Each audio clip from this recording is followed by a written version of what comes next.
কিরে,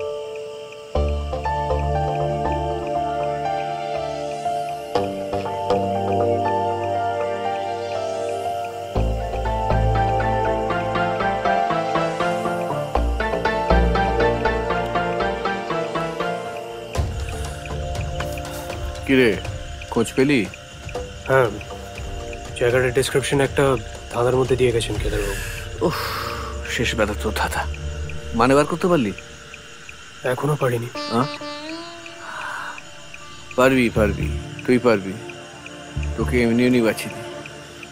শোন, নিজে কাজটা করবি, মধুমন্ত্রীর মেয়েকে ইনভলভ করবি না।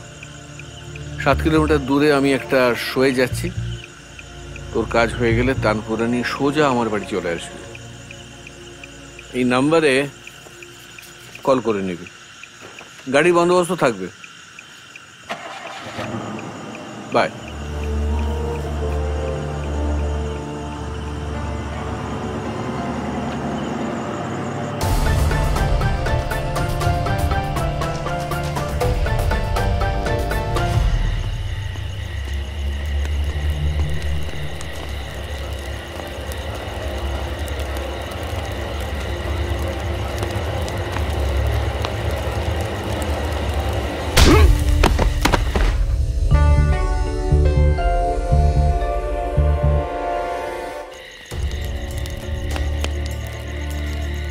যেমন গুরু তেমন তার চেলা।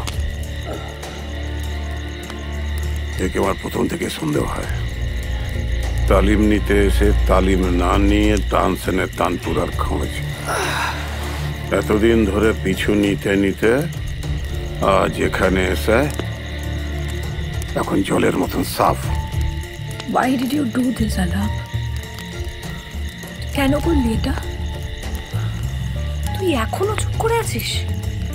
কি চাসটা কি তুই? আলাপ, তোমার মতো সঙ্গীত প্রতিভা আমি এই জীবনে একজনের মধ্যেই দেখেছি। আমি জানি মধুবন্তীর কাছেই ওই তানপুরা আছে। বংশ পরম্পরায় ওই তানপুরা শ্রেষ্ঠ ছাত্রের হাতে তুলে দেওয়াটাই নিয়ম। আমি চাইব মধুবন্তীর শ্রেষ্ঠ ছাত্র হয়ে তুমি ওই তানপুরা আমার কাছে নিয়ে আসবে।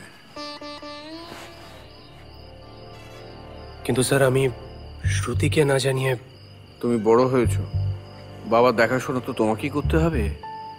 তোমার বাবার শরীরের যে অবস্থা শুনলাম, এদেশের ট্রিটমেন্ট সম্ভব নয়। আমার কাজটা করে দাও, তোমার বাবার বিদেশের ট্রিটমেন্টের বন্দোবস্ত আমি করে দেবো। তাছাড়া বার্কলি স্কুল অফ মিউজিকে তোমার স্কলারশিপের ব্যাপারে আমি কথা বলে নিয়েছি। তোমাকে ভালোবেসে কোথায় যাবো শেষে জানি না, সেই দেশে চিরাগো আছে তবে সে আন্ধারে নিখাদে গান্ধারে কে তাকে প্রাণ ধারে প্রেয়সী তোমা বিনা।